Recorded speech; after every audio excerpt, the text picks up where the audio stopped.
I think I had more money in my gas tank than in my bank account. Where I was doing these bringer shows where you make your friends pay to come. And I always bought the tickets and gave them away to them. But, a lot of times they still didn't come. Yeah. So you're like 30 at this point, right? 30, yeah. Were you close to throwing in the towel? So your first Man to Walk Minute video was released in 2017. Yeah. Went very viral, but there was a gap of 8 years after you graduated from UW, and since that really popped off, you worked for several networks. What was that period like from graduating till actually getting that first big break? Yeah, I mean, it was probably there was a lot of non-success going on there. At first graduate, I worked on a film as like a PA for a little bit, getting coffee and like sorting out walkie-talkies, that kind of thing. And then I, after that, on my drive home from that was in Ann Arbor. It's this film, Cedar Rapids, I was working on. It was written by another Wisconsinite, Phil Johnston. He's from Neenah, so good guy. But anyway, on my ride home, Cedar Rapids? Yeah. With Ed Helms? Yeah. You worked on that? Yeah, I was a pool boy. Very out of focus, but I was a pool boy. You were in that movie? Yeah. I mean, I didn't have any lines. I was out of focus. If you blinked, you would have missed me. But it's like when Ed's walking in, he's like, they even got a pool here. And then wide shot of me in the deal. So you had to continue working after that? You didn't get the windfall from Cedar Rapids? You would think, but no. Okay. Yeah, and I was living with my aunt and uncle's basement in Michigan while I was shooting that. I had to work as a local to try and, I don't know, they had the tax credits thing or whatever. So I was doing that, and then you make some money, but I had bills to pay, so I quickly needed another job. Those gigs are only 3 months. Luckily, on my way back, I got a call to be a PA at this production company in Los Angeles that did like behind the scenes, and it was just a job. There weren't a lot of jobs. I was kind of in the recession era. And so I just, it was that or go back to like being a bike mechanic. So I headed out to LA, and I remember I got there. I think I had more money in my gas tank than in my bank account then. So I kind of, I had one buddy, Josh Burstein, slept in his closet, but he had a real nice closet. It was like a big closet, and he had a mattress in there, so that was good.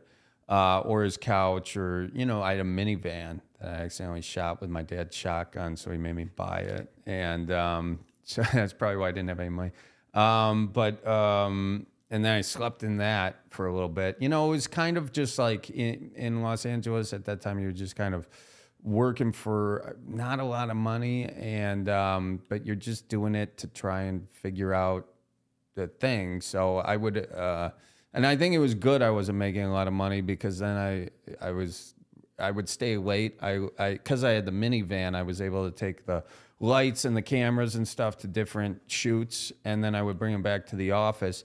And then I would set them up and shoot a reel, which was kind of like a comedy news type thing. I was very inspired by Jon Stewart back in that day, and I wanted to do I went to school for journalism, so I wanted to do a mix of comedy and news. They had hosting positions.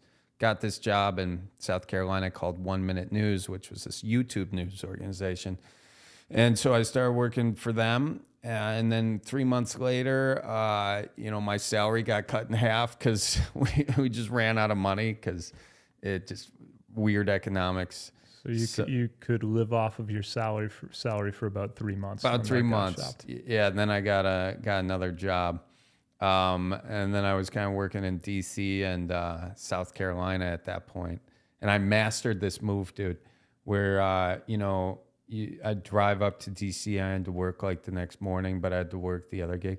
So there's this Holiday Inn. You sleep in the parking lot, and then you go in the hotel in the morning, free continental breakfast.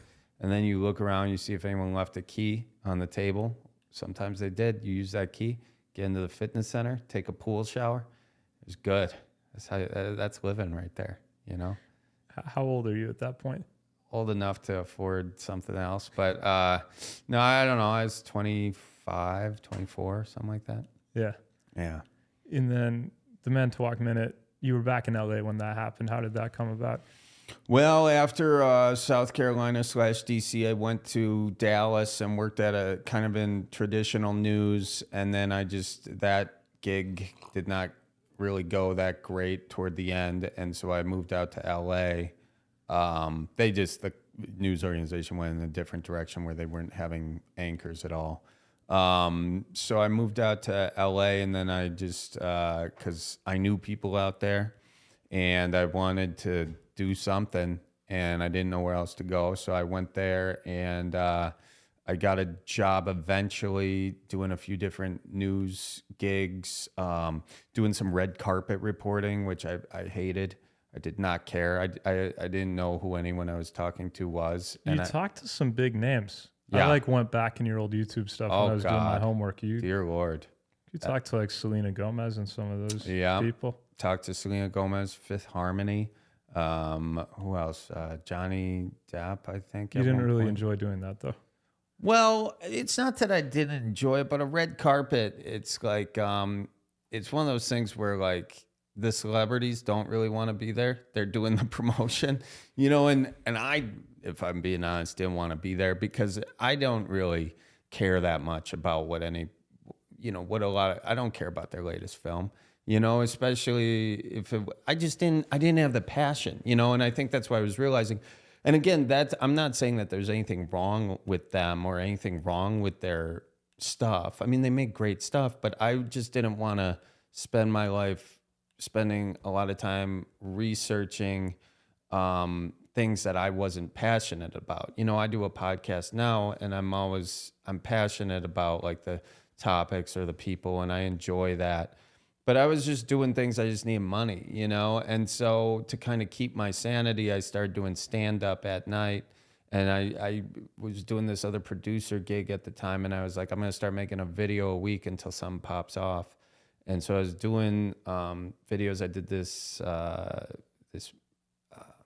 if Jack Dawson was really from Wisconsin, where I changed the voice. And that video did well, but people didn't like follow me from it because it was just like a voice. It wasn't really my face. So I was trying to figure out, how do I do something that people will care enough to follow me? Because if I could get people to follow me, then I could get people to come see me do stand-up, And I was doing stand-up at night. And there was this bit that I had about, my time in local news where, I had two jobs where, I got maybe more than that. But my Wisconsin accent always came out and it was always kind of an issue. I would say some words wrong. I would get made fun of for it, And so I developed this character based off my time in local news, where instead of doing everything people said I was doing wrong and changing it, I just doubled down on it. And that was the basis for the Manitowoc Minute. And so, there was this one show I did at the Comedy Store where it just murdered. It did really good. And I was like, oh, that felt so great. But I remember going to bed that night thinking, man, only 50 people saw that, like how, and I was working at the Comedy Store. I was like, I was doing the DJ thing. Like I was basically playing the walk-up music for everybody just to get like 5 minutes, 10 minutes on stage.